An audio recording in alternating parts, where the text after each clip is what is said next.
They came in silence, silver ships piercing the skies of our colony worlds. We thought they were traders, diplomats, allies. We were wrong. They came for our children, and the galaxy did nothing. They called it science. We called it slaughter. But we are not a species that forgets. We are not a species that forgives. From the ashes of innocence, we forged vengeance. From the cries of the lost, we built warships. This is not just a retaliation. This is a reckoning. When they took our children, humanity awoke.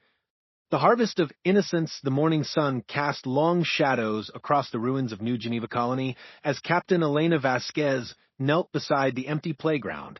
The swings moved gently in the breeze, their chains creaking with a sound that seemed to echo the grief of an entire world. Where once the laughter of children had filled the air, now only silence remained that Elena's scanner beeped softly as she swept it across the abandoned school grounds. The readings were consistent with every other site she had investigated over the past 3 months. No signs of struggle, no evidence of violence, no bodies.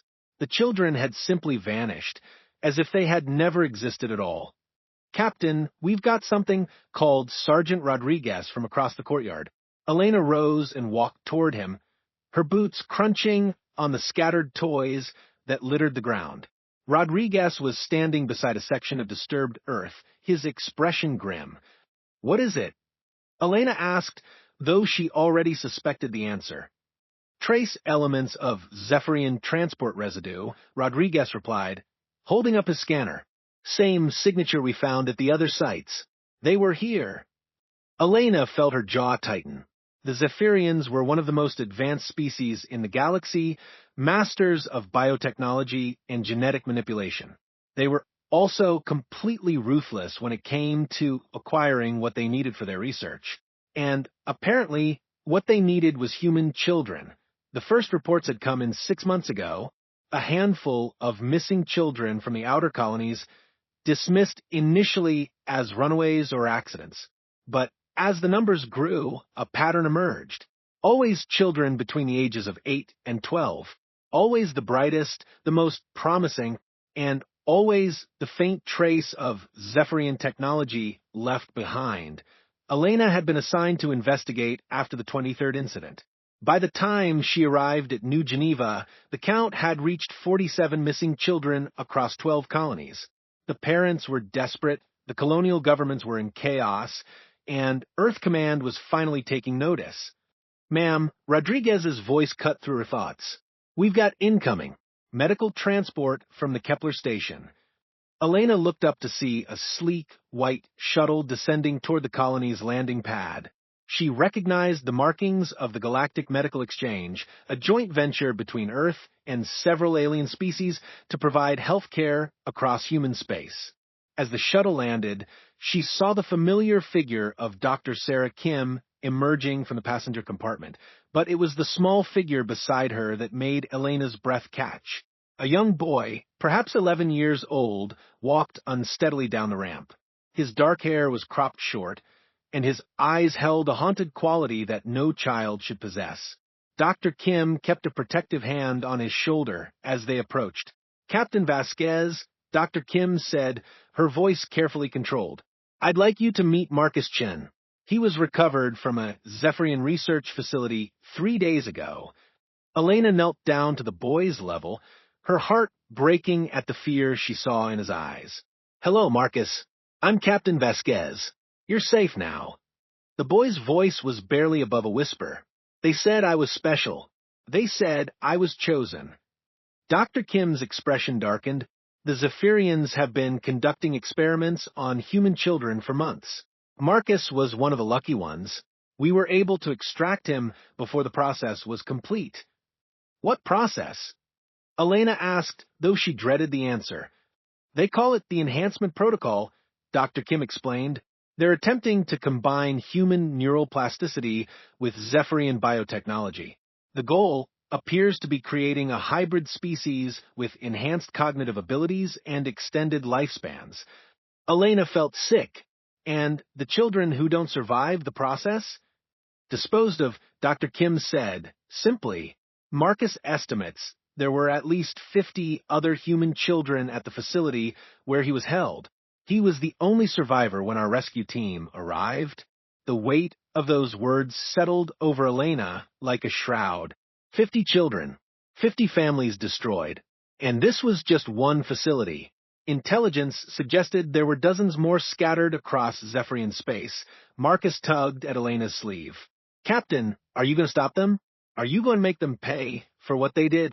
Elena looked into the boy's eyes and saw not just fear, but a burning desire for justice.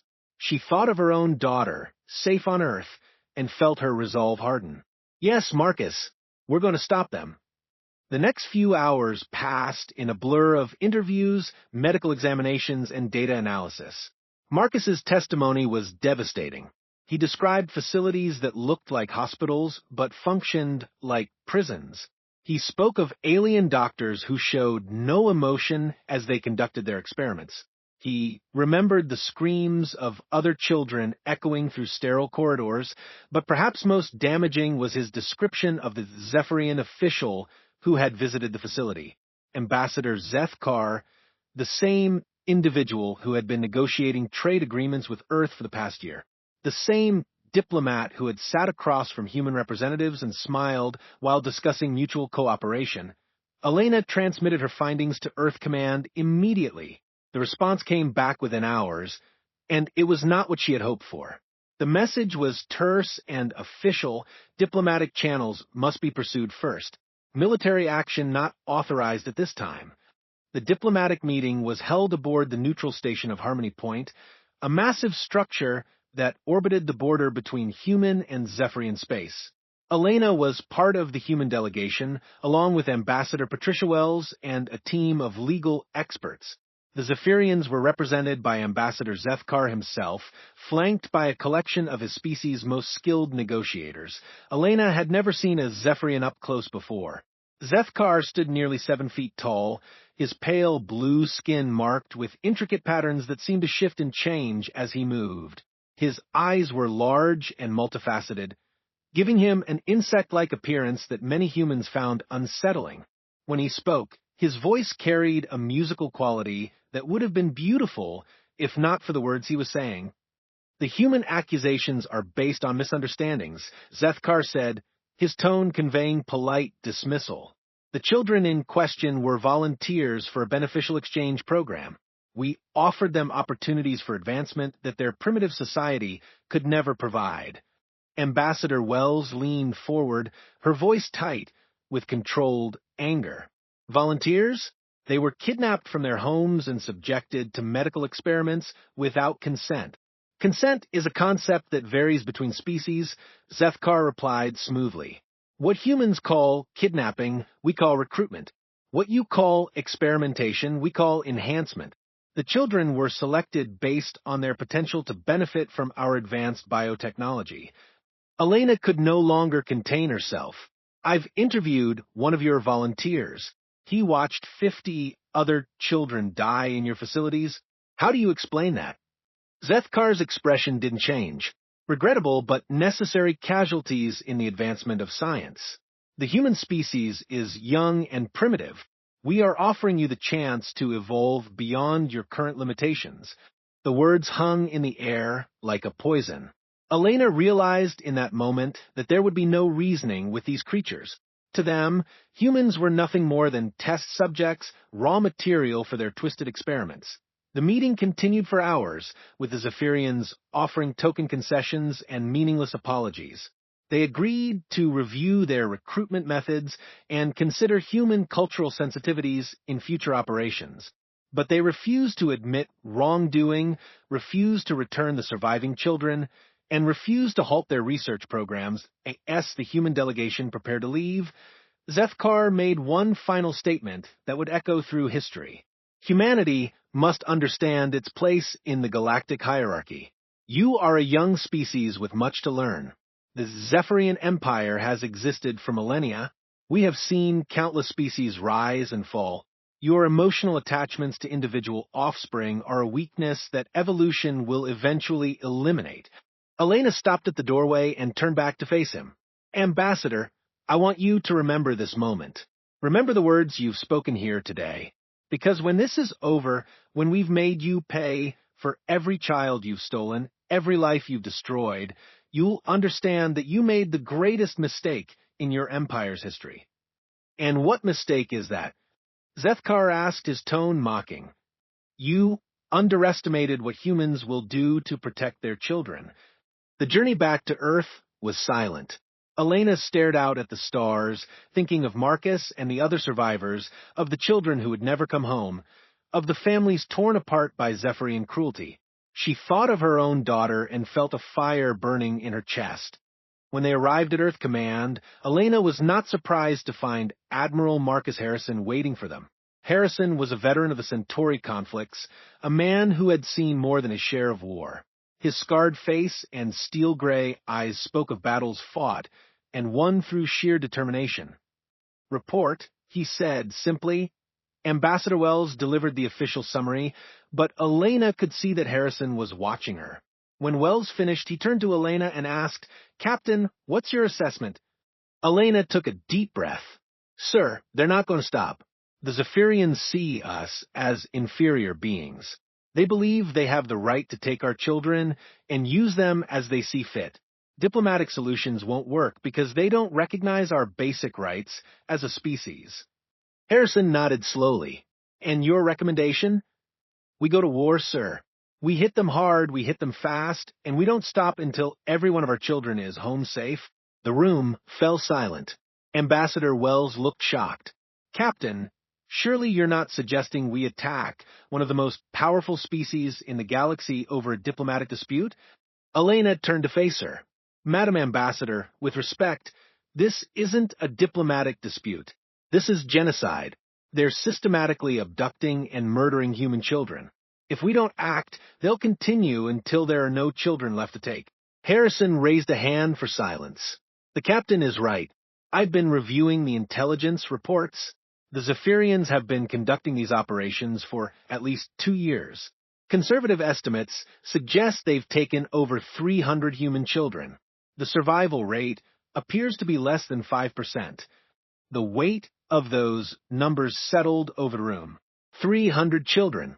15 survivors. The scope of the atrocity was staggering. Admiral Harrison stood and walked to the window, gazing out at the blue marble of Earth below. I've spent my entire career trying to avoid war. I've seen what it costs, what it does to the people who fight it. But some lines cannot be crossed. He turned back to face the room. As of this moment, I'm recommending to the President that we initiate military action against the Zephyrian Empire. We will not negotiate with child murderers. We will not compromise with those who see our children as expendable resources. Elena felt a surge of fierce satisfaction. Finally, someone with the authority to act was taking the threat seriously. However, Harrison continued, we cannot underestimate our enemy. The Zephyrians have technology that surpasses our own in many areas. They have a military that has conquered dozens of worlds. If we're going to war, we need to be prepared for a long and costly conflict. What about the other species? Ambassador Wells asked. The Galactic Council? Surely they won't stand for this kind of aggression. Harrison's expression grew grim. The Galactic Council has been aware of Zephyrian activities for years. They've chosen to look the other way because Zephyrian technology is too valuable to risk losing. We're on our own in this fight. Elena thought of Marcus, of the haunted look in his eyes, of the children who would never come home. Sir, what's our first move? Harrison smiled, and it was not a pleasant expression. We're going to show the galaxy what happens when you threaten human children. We're going to remind them why our species survived ice ages, plagues, and wars. We're going to teach them that mercy is not weakness and that our compassion is not a flaw to be exploited. He activated the holographic display, showing a map of Zephyrian space. Ladies and gentlemen, we're going to war. And we're going to win. As Elena left the briefing room, she felt a mixture of anticipation and dread. The coming conflict would test humanity like never before. But she also felt something else. Hope. For the first time since the crisis began, someone was taking action. Someone was fighting back. She thought of Marcus and the other survivors, of the children still trapped in Zephyrian facilities, of the families waiting for news that might never come. They deserved justice. They deserved to be brought home. And Elena Vasquez was going to make sure they got both. The war was coming, and the Zephyrians were about to learn that humanity's greatest strength was not their technology or their military might. It was their willingness to fight to the death for those they loved. The harvest of innocence was over. The time for justice had begun. The Wrath Awakens, the Earth Defense Command secret facility on Luna, was a maze of reinforced corridors and heavily guarded laboratories. Commander Jake Morrison walked through the sterile hallways with purpose, his footsteps echoing off the metal walls. He had been chosen to lead humanity's most ambitious project, one that would either save their species or damn them all. The Guardian program had been conceived in desperation and born in fury. When conventional military analysis showed that human forces were no match for Zephyrian technology, Earth scientists had proposed a radical solution. If they couldn't outgun the enemy, they would out-evolve them. Jake entered Laboratory 7, where Dr. Lisa Torres was monitoring the latest test results. The brilliant geneticist had been working 18-hour days since the program's inception, driven by the same rage that consumed every human who had seen the footage from the Zephyrian facilities. "How are our volunteers responding?" Jake asked, studying the data streaming across the holographic displays. Dr. Torres looked up from her workstation, her eyes red with exhaustion. "Better than we hoped. The neural enhancement procedures are showing remarkable success rates. Physical augmentation is proceeding ahead of schedule. But Jake, we need to talk about the psychological effects." Jake frowned. "What kind of effects?" "The volunteers are becoming different, more aggressive, more focused on the mission. They're losing some of their human emotional responses, but they're gaining something else. They're becoming perfect soldiers." Jake studied the readouts showing enhanced strength, speed, and reaction times. The volunteers had been ordinary military personnel just weeks ago. Now, they were something approaching superhuman. Are they still human? That's the question, isn't it? Dr. Torres replied, "They're human enough to remember why they volunteered. They're human enough to want revenge for what the Zephyrians did to our children. But they're also something more." The first Guardian emerged from the enhancement chamber as they spoke. Sergeant Maria Santos had been a decorated Marine before volunteering for the program. Now she stood 7 feet tall, her muscles enhanced with bioengineered fibers that could exert tremendous force. Her eyes, once brown, now glowed with a faint blue light that indicated her enhanced neural processing. "Commander Morrison," she said, her voice carrying new harmonics, "I'm ready for deployment." Jake studied her carefully. "How do you feel, Sergeant?" "I feel focused, clear. I understand my purpose now. We're going to save our children, and we're going to make the Zephyrians pay for what they've done." The certainty in her voice was both reassuring and unsettling. Jake had seen the psychological profiles. The Guardians retained their human memories and motivations, but their emotional responses had been streamlined, optimized for warfare. They were becoming living weapons with a single purpose. "Good," Jake said. "You'll be leading the first strike team. We move in 6 hours." The target was a Zephyrian research facility in the Proxima system, one of dozens that intelligence had identified as holding human prisoners. The facility was heavily defended, surrounded by automated defense networks and protected by a full squadron of Zephyrian warships. Under normal circumstances, attacking such a target would be suicide. But these were not normal circumstances, and the Guardians were not normal soldiers. The assault began at 0400 hours, ship time. The Guardian strike team materialized inside the facility, using experimental teleportation technology reverse-engineered from captured Zephyrian equipment. They moved through the corridors like ghosts, their enhanced senses detecting enemy positions before the aliens even knew they were there. Sergeant Santos kicked down the door to the main laboratory, her enhanced strength turning the reinforced barrier to splinters. Inside, she found a sight that would have broken the spirit of any normal human. Dozens of human children Some as young as 7, were suspended in transparent tubes filled with glowing fluid. Zephyrian scientists worked around them, making notes on tablets as they monitored the horrific experiments. But Santos was no longer entirely human. Instead of horror, she felt only cold fury. Instead of hesitation, she felt only the need to complete her mission.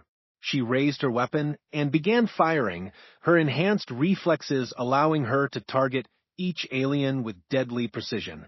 The Zephyrians died quickly, their screams echoing through the facility. But Santos felt no satisfaction, no sense of justice served. She simply moved to the next room, and the next, methodically eliminating every enemy she encountered. The other Guardians were equally efficient. They moved through the facility like an unstoppable force, their enhanced abilities allowing them to overcome defenses that would have stopped conventional troops. Within 2 hours, the entire facility was under human control, but the real work was just beginning.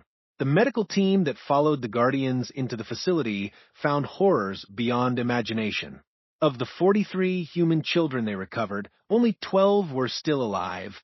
The rest had been subjects in experiments too brutal to describe. Dr. Sarah Kim, who had accompanied the rescue mission, worked frantically to stabilize the survivors.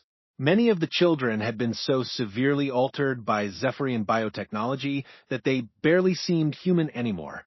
Others were catatonic, their minds broken by months of torture. "We need to get them to a medical facility immediately," Dr. Kim reported over the comm. "Some of these children may not survive the journey home." Jake, monitoring the operation from the command ship, felt his jaw tighten. "Understood. Guardian team, prepare for extraction. We're moving to the next target." The next target was a military supply depot that intelligence believed was coordinating the transportation of human subjects between facilities. The Guardians hit it with the same ruthless efficiency, cutting through the defenses like a blade through flesh. But this time, they found something unexpected. The depot's computers contained detailed records of the entire operation. The scope of the Zephyrian program was far larger than anyone had imagined. "Commander," Santos reported, her voice emotionless despite the magnitude of what she was reporting. "We've identified over 200 facilities across Zephyrian space. Conservative estimates suggest they've taken more than 1,000 human children." Jake felt the weight of those numbers settle over him. 1,000 children, thousands of families destroyed. The scale of the atrocity was beyond comprehension. "How many survivors?" he asked, though he dreaded the answer. "Based on the patterns we've observed, less than 10% survival rate. Most of the children die within weeks of being taken." Jake closed his eyes, thinking of his own children safe on Earth. The Zephyrians had been conducting a systematic extermination of human youth, and the galactic community had done nothing to stop it. "Guardian team," he said, his voice hard as steel, "new mission parameters. We're not just rescuing survivors anymore. We're going to destroy every facility, every ship, every piece of infrastructure that supports this program." The war escalated rapidly. Admiral Harrison had assembled the largest fleet in human history, pulling ships from every colony and outpost. The vessels were retrofitted with new weapons based on Guardian technology, turning them into instruments of devastating power. The first major battle occurred in the Vega system, where a Zephyrian battle group had been protecting a cluster of research facilities. The human fleet emerged from hyperspace in perfect formation, their weapons already charging. General Yuki Tanaka, commanding the fleet from a battleship Retribution, opened a comm channel to the Zephyrian commander. "This is General Tanaka of the Earth Defense Forces. You are harboring facilities that contain human prisoners. Surrender them immediately, or we will take them by force." The response came in the form of plasma bolts streaming toward the human ships. The Zephyrians had decided to fight rather than negotiate. It was a mistake that would cost them dearly. The human fleet had been designed with one purpose in mind: to destroy the enemy completely. The ships moved with coordinated precision, their new weapons tearing through Zephyrian shields like paper. The battle was over in less than an hour, with the entire enemy fleet reduced to debris. But the Zephyrians had one final card to play. As the human forces moved to secure the research facilities, the aliens activated their self-destruct protocols. The explosions lit up the system star, and with them died another group of human children. General Tanaka stared at the expanding fireballs on her screen, her expression grim. They'd rather murder the children than let us rescue them. Jake, who had been monitoring the battle from the Guardian Command ship, felt something cold settle in his chest. Then we make sure they don't get the chance to do it again. The war entered a new phase. The Guardians began striking with unprecedented speed and ferocity, hitting multiple targets simultaneously. They would appear without warning, eliminate all resistance, and extract any survivors before the Zephyrians could activate their self-destruct systems. But the cost was enormous. The Guardians were pushing themselves beyond their limits, their enhanced bodies beginning to break down under the stress of constant combat. Many were showing signs of psychological deterioration, their humanity continuing to erode as they became more focused on the mission. Dr. Torres watched the medical reports with growing concern. Jake, we're losing them. The Guardians are becoming less human with each mission. Some of them are starting to see regular humans as inferior beings. Jake studied the psychological profiles, seeing the same troubling patterns. They're becoming what they fight against. Not yet, Dr. Torres replied, but they're heading in that direction. The question is whether we can achieve our objectives before they cross that line. The answer came sooner than expected. Intelligence reported that the Zephyrians were preparing to evacuate their most valuable research subjects to their homeworld. If the humans were going to save the remaining children, they had to act immediately. The final assault was launched from staging areas throughout human space. Every available Guardian was deployed, supported by the full might of the Earth Defense Forces. The target was the Zephyrian homeworld itself, a fortress world protected by thousands of ships and planetary defense systems. As the massive human fleet approached the enemy stronghold, High Counselor Vrexthun, the supreme leader of the Zephyrian Empire, finally attempted to negotiate. His holographic image appeared on the command screens of every human ship. Humans, he said, his voice carrying the arrogance of a species that had dominated the galaxy for millennia. You have shown remarkable tenacity in your attacks on our research facilities.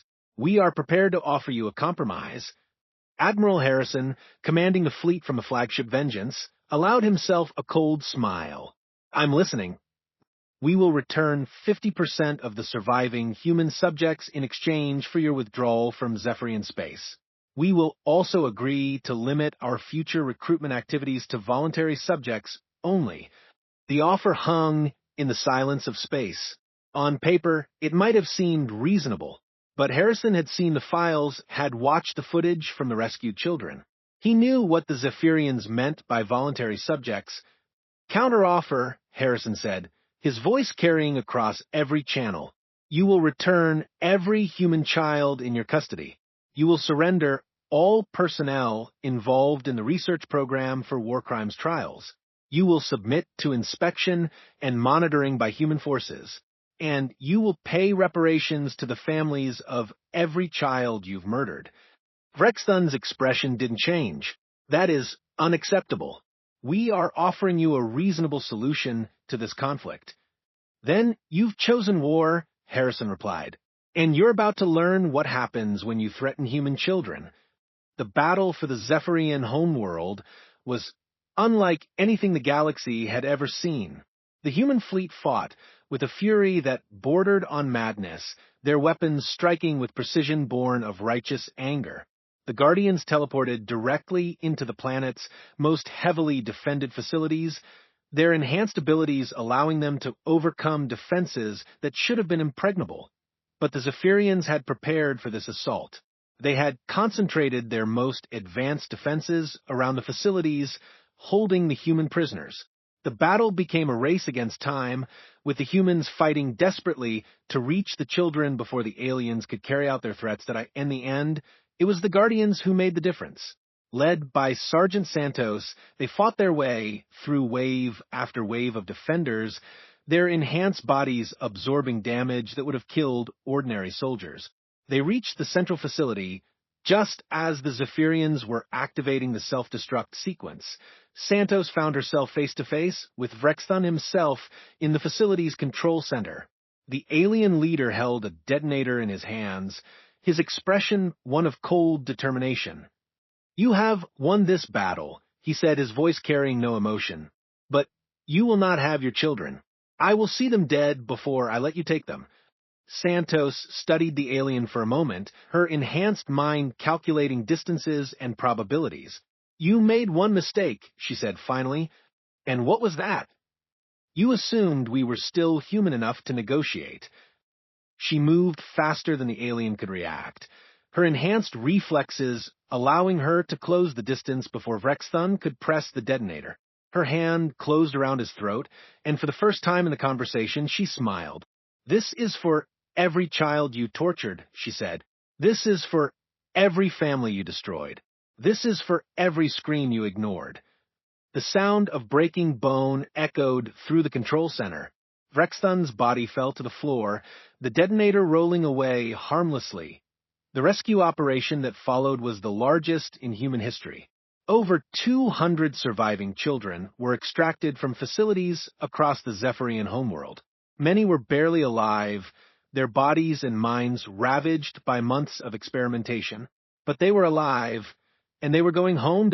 As the human fleet withdrew from Zephyrian space, carrying their precious cargo of survivors, the galaxy watched in stunned silence.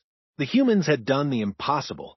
They had defeated one of the most powerful empires in known space, and they had done it to save their children. But the cost had been enormous. The Guardians who had made victory possible were no longer entirely human. Many of them struggled to relate to the people they had saved, their enhanced minds finding it difficult to understand normal human emotions. Jake Morrison stood in the observation deck of the command ship, watching the stars wheel past.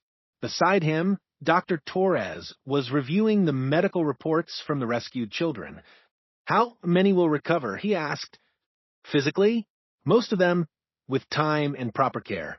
Psychologically, that's harder to predict. Some of them have been so traumatized that they may never fully heal." Jake nodded, thinking of the price that had been paid. "And the Guardians? They're becoming something new. They're still loyal to humanity, still committed to protecting our children. But they're not quite human anymore. They're something else. Something that may be necessary in the galaxy we're entering." Jake looked at his reflection in the observation window. His own enhancement procedures had been more limited than those of the Guardians, but he could feel the changes in himself, the cold calculation that had replaced some of his human emotions, the way he now viewed problems in terms of efficiency and mission parameters. "Maybe that's not a bad thing," he said, finally. "Maybe the galaxy needs something more than human to keep it safe." Dr. Torres didn't reply, but Jake could see her concern in her expression. The war was over, but its consequences were just beginning. Humanity had saved their children. But in doing so, they had transformed themselves into something the galaxy had never seen before. The age of human innocence was ending. The age of human dominance was about to begin. Justice delivered 25 years had passed since the end of the Zephyrian War, and the galaxy had never been the same. President Marcus Chun stood on the observation deck of the Unity Station, watching the steady stream of ships arriving for the anniversary commemoration. At 36, he bore the scars of his childhood ordeal with quiet dignity, but his eyes held the steel of someone who had seen the worst of what civilized beings could do to each other. The boy who had once whispered his fears to Captain Elena Vasquez had grown into one of the most powerful leaders in human space. His journey from victim to president had not been easy, but it had been necessary. The galaxy needed leaders who understood the price of freedom, who had paid it in blood and tears. "Mr. President," came a familiar voice from behind him. Marcus turned to see Fleet Admiral Elena Vasquez approaching, her uniform bearing the insignia of the newly formed Galactic Protection Corps. The woman who had once knelt beside him in a medical bay was now the supreme commander of the most powerful military force in known space. "Admiral, Marcus replied, extending his hand. Thank you for coming. Elena clasped his hand firmly. I wouldn't miss it. How are the preparations going? The tribunal will convene tomorrow morning. We have representatives from 47 species attending. The Zephyrian defendants have arrived under heavy guard. Marcus gestured toward the massive station that had been constructed specifically for this moment. The War Crimes Tribunal had been years in the making, but it was finally time to bring justice to those who had orchestrated the systematic torture and murder of human children. Any word from the Galactic Council? Elena asked. That Marcus's expression darkened slightly. They're sending observers, but they've made it clear they consider this an internal human matter. Amazing how quickly they changed their tune when we became the dominant military power in this sector. The transformation of humanity's position in the galaxy had been swift and dramatic. The technology captured during the war, combined with the Guardian Enhancement Program, had catapulted human civilization centuries ahead of where they had been. What had once been a minor species clinging to the edges of galactic civilization was now a force that commanded respect and, in some cases, fear. Doctor Alexei Petrov joined them on the observation deck, his weathered face showing the strain of decades spent helping the survivors recover from their ordeal. As the head of the Rehabilitation Institute, he had overseen the treatment of every rescued child, watching them slowly piece their lives back together. Marcus, Elena, he greeted them with a nod. The survivors who will be testifying tomorrow are ready. It won't be easy for them, but they understand the importance of what we're doing here. How many are participating? Elena asked. 43 of the survivors will give testimony. The others are either not psychologically ready or have chosen not to participate. We respect their decision. Marcus nodded. He had been one of the first to volunteer to testify. Despite the painful memories it would dredge up, the galaxy needed to hear what had been done, needed to understand why humanity had responded with such overwhelming force. And the Zephyrian defendants, 12 of them, including 3 members of their former High Council. The rest died during the war or in the aftermath. Petrov paused, his expression grim. I've reviewed their pretrial statements. They show no remorse, no acknowledgement of wrongdoing. They still maintain that their actions were justified scientific research. Elena's hand moved unconsciously to the weapon at her side. Even after all these years, the thought of the Zephyrian scientists still triggered her protective instincts. They'll face justice whether they acknowledge their crimes or not. The next morning, the tribunal convened in the station's massive courtroom. Representatives from dozens of species filled the gallery, while the proceedings were broadcast live across the galaxy. This was more than a trial. It was a statement about the new order that humanity had established. Judge Sarah Kim, the former colonial doctor who had helped Marcus during his recovery, presided over the proceedings. Her appointment as Chief Justice of the Galactic War Crimes Court had been unanimous among the human leadership. If anyone understood the stakes of this trial, it was she. This tribunal is now in session, Judge Kim announced, her voice carrying clearly through the chamber. We are here to examine the charges of genocide, crimes against sentient beings, and violations of the basic rights of sapient species brought against the defendants from the former Zephyrian Empire. The first witness was Marcus himself. As he approached the witness stand, a hush fell over the courtroom. His story had become legend throughout human space, but this was the first time he would tell it publicly in such detail. Please state your name for the record, Judge Kim said gently. Marcus Chun, president of the Terran Federation and survivor of Zephyrian Research Facility Omega-7. The lead prosecutor, a sharp-faced woman named Director Collins, approached the witness stand. Mr. President, can you describe your experience at the facility? Marcus's voice was steady as he began to speak, but those who knew him could see the tension in his shoulders. I was taken from my home on New Geneva Colony when I was 11 years old. I woke up in a sterile room, surrounded by beings I had never seen before. They told me I was chosen for something special. He described the months of experimentation, the pain, the fear, the gradual realization that he might never see his family again. He spoke of watching other children disappear from their cells, never to return. He described the casual cruelty of the Zephyrian scientists, the way they discussed their human subjects as if they were laboratory equipment. The defendant Zethkar visited the facility several times. Marcus continued, his gaze fixed on the former ambassador who sat in the defendant's dock. He would walk through the laboratories, observing the experiments. I remember him telling one of the scientists that human emotional responses to pain were fascinating, but ultimately irrelevant to the research.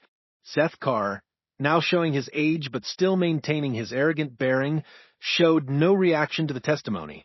His lawyer, a Centaurian advocate named Krextau, had already indicated that the defense would argue that Zephyrian actions were legal under the laws of their empire at the time. The testimony continued for days. Survivor after survivor took the stand, each adding their voice to the growing chorus of evidence. The stories were remarkably consistent: systematic abduction, brutal experimentation, callous disregard for human life. Dr. Lisa Torres, now the head of the Guardian Research Division, provided technical testimony about the experiments that had been conducted. Her analysis of the recovered Zephyrian records painted a picture of scientific methodology applied to unthinkable cruelty. The defendant's own research notes indicate that they were fully aware of the suffering they were causing. Dr. Torres testified. They documented the psychological trauma in detail, not out of concern, but because they were studying human pain responses as part of their research.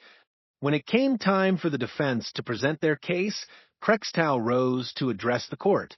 Honored justices, my clients were acting within the legal framework of their own civilization.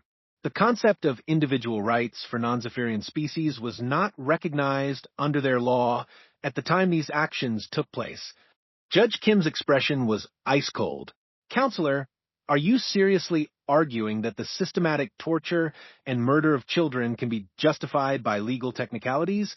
I am arguing that my clients cannot be held to standards that did not exist within their legal system, Krextau replied. Furthermore, the human response to these actions was disproportionate and itself constituted a violation of galactic law. A murmur of outrage rippled through the courtroom. Elena Vasquez, sitting in the front row, had to restrain herself from standing up. The idea that the defense was trying to portray the Zephyrians as victims was almost beyond comprehension. Marcus leaned forward in his seat as Zethkar himself finally took the stand. The former ambassador's testimony was a masterpiece of arrogance and self-justification. The human species was primitive when we first encountered them, Zethkar stated calmly. Their technology was crude, their understanding of the universe limited. We offered them the opportunity to contribute to the advancement of galactic science. By kidnapping and torturing their children, Director Collins asked incredulously, by selecting promising individuals for enhancement and study. The human emotional attachment to offspring is an evolutionary weakness that limits their potential as a species. The courtroom erupted in angry shouts. Judge Kim called for order, but the damage was done. Zethkar had just demonstrated, in his own words, the fundamental contempt that had driven the Zephyrian program. When Marcus was given the opportunity to address the court during the sentencing phase, he stood and faced not just the defendants, but the representatives of dozens of species who were watching. 25 years ago, I was a terrified child who thought he would never see his family again, he began.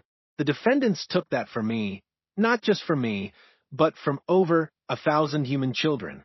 Most of those children never made it home. He turned to look directly at Zethkar. You said that human emotional attachment to our children is a weakness. You were wrong. It's our greatest strength. It's what drove us to cross the galaxy to find you.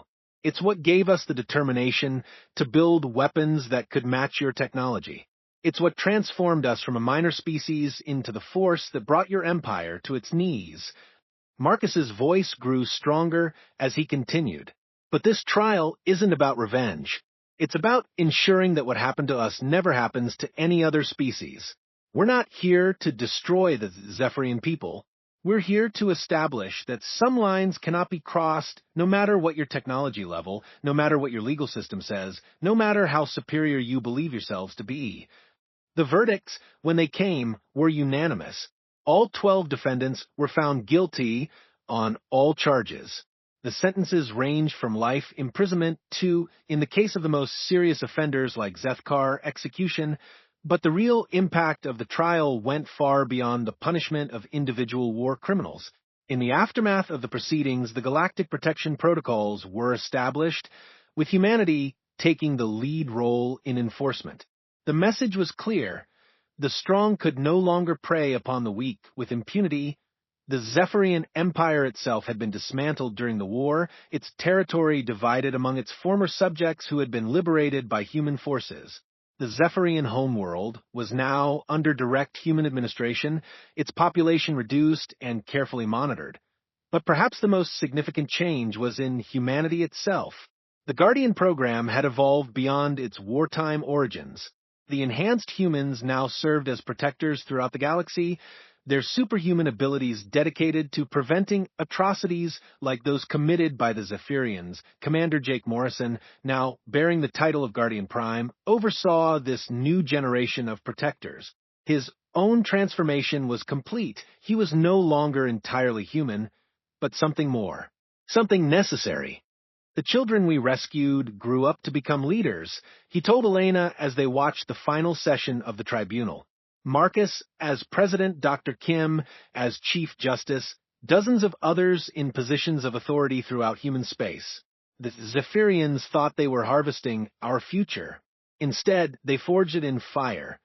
Elena nodded, thinking of the long journey from that first report of missing children to this moment of justice delivered. And now, we make sure it never happens again. To anyone, anywhere. The anniversary commemoration that followed the trial was both celebration and memorial. Representatives from hundreds of species came to pay their respects to the victims and to acknowledge humanity's new role as protector of the galaxy's children.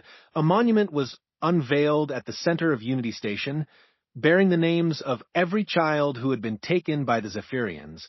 At its base, a simple inscription read, "They took our children. We made them pay. We will never forget. We will never allow it again." Marcus stood before the monument as the ceremony concluded, his hand resting on the nameplate of a friend who hadn't survived the experiments. Around him, the survivors who had become leaders, scientists, protectors, and parents in their own right, stood in silent remembrance. "Do you think we've honored their memory?" Dr. Petrov asked quietly. Marcus looked around at the assembled crowd, at the representatives of species who now looked to humanity for protection, at the Guardian unit standing watch to ensure that such gatherings remained safe. He thought of the children playing in parks across human space, protected by the most advanced security systems in the galaxy. He thought of the Zephyrian scientists serving life sentences on remote prison worlds, their research destroyed and their empire reduced to ash. "We've done more than honor their memory," he replied. "We've ensured that their sacrifice means something. We've built a galaxy where no child will ever again be taken from their family for the amusement of monsters." As the crowd began to disperse, Elena approached Marcus one final time. "Any regrets about how far we've come? About what we've become?" Marcus considered the question carefully. Humanity had indeed changed. They were no longer the innocent, peaceful species that had first ventured into space. They had become something harder, more focused, more dangerous. The Guardians were proof of that transformation, beings who had sacrificed their humanity to protect it. "No regrets," he said finally. "The galaxy needed to learn that some things are sacred, that some lines cannot be crossed. If we had to become monsters to stop monsters, then that's what we became." He paused, looking out at the stars that had once seemed so full of promise and wonder. "But we became the right kind of monsters, the kind that protects the innocent instead of preying on them." Epilogue. 50 years later, the memorial service for Fleet Admiral Elena Vasquez was attended by representatives from over 200 species. She had died peacefully in her sleep at the age of 97, having lived to see the galaxy transformed into something unrecognizable from the chaotic dangerous place it had been during her youth. President Marcus Chun, now in his 70s but still bearing the burden of leadership, delivered the eulogy. Behind him stood the honor guard of Guardians, their enhanced forms a reminder of the price that had been paid for peace. Elena Vasquez was there at the beginning, Marcus said, his voice carrying clearly through the vast cathedral. She was there when a desperate father begged for help. She was there when we discovered the scope of the Zephyrian crimes. She was there when we decided that enough was enough. He looked out at the assembled crowd, at the children of dozens of species sitting safely with their parents, at the representatives of former enemy civilizations who now sought humanity's protection and guidance. She lived to see the dream fulfilled, a galaxy where children are safe, where the strong protect the weak instead of exploiting them, where justice is not just a concept, but a reality enforced by those with the power to make it real. In the years since the trial, humanity had continued to evolve. The Guardian program had expanded to include volunteers from other species, creating a truly galactic force dedicated to protection and peacekeeping. The harsh lessons learned during the Zephyrian War had been institutionalized into the Galactic Protection Protocols, which governed interactions between species and prohibited the exploitation of the weak by the strong. The Zephyrian remnants had been integrated into galactic society under strict supervision, their advanced biotechnology used for healing rather than harm. Some had even volunteered for the Guardian program themselves, seeking to atone for the crimes of their empire. But perhaps the most significant change was cultural. The galaxy had learned to value the protection of children above all else. Species that had once viewed their young as expendable resources now recognized them as the most precious thing in existence. As the memorial service concluded and the crowd began to disperse, Marcus found himself standing alone before Elena's casket. The weight of leadership, of memory, of responsibility for the safety of billions of beings across the galaxy pressed down on him. "We did it," he whispered to her memory. "We built the galaxy you dreamed of. The children are safe." A hand touched his shoulder, and he turned to see Guardian Prime Morrison standing beside him. The enhanced human's ageless face showed the same mix of determination and sadness that had defined their generation. "She would be proud," Morrison said simply. "Would she?" Marcus asked. "We became something we never intended to be. We rule the galaxy through fear as much as respect. We rule through strength directed toward justice," Morrison corrected. "There's a difference. The galaxy is safer because we're strong enough to protect it. The children sleep peacefully because monsters fear us more than we once feared them." Marcus nodded, accepting the truth of those words. They had indeed become something different, something harder than the humans who had first ventured into space. But they had become that way for the right reasons, and they had used their power for the right purposes. As he walked away from the memorial, Marcus passed a group of children from a dozen different species playing together under the watchful eyes of their guardian protectors. They laughed and ran without fear, secure in the knowledge that they were safe, that they were valued, that they would never be taken from their families to serve the twisted purposes of those who saw them as expendable. That sight, more than any monument or speech, was Elena Vasquez's true memorial. It was the proof that her sacrifice and the sacrifices of so many others had not been in vain. The galaxy had learned the most important lesson of all, that those who threaten children face the wrath of humanity. And humanity, once awakened to anger, was a force that even the mightiest empires could not withstand. The age of innocence was over. The age of protection had begun, and it would endure as long as there were humans willing to stand guard over the dreams of children among the stars.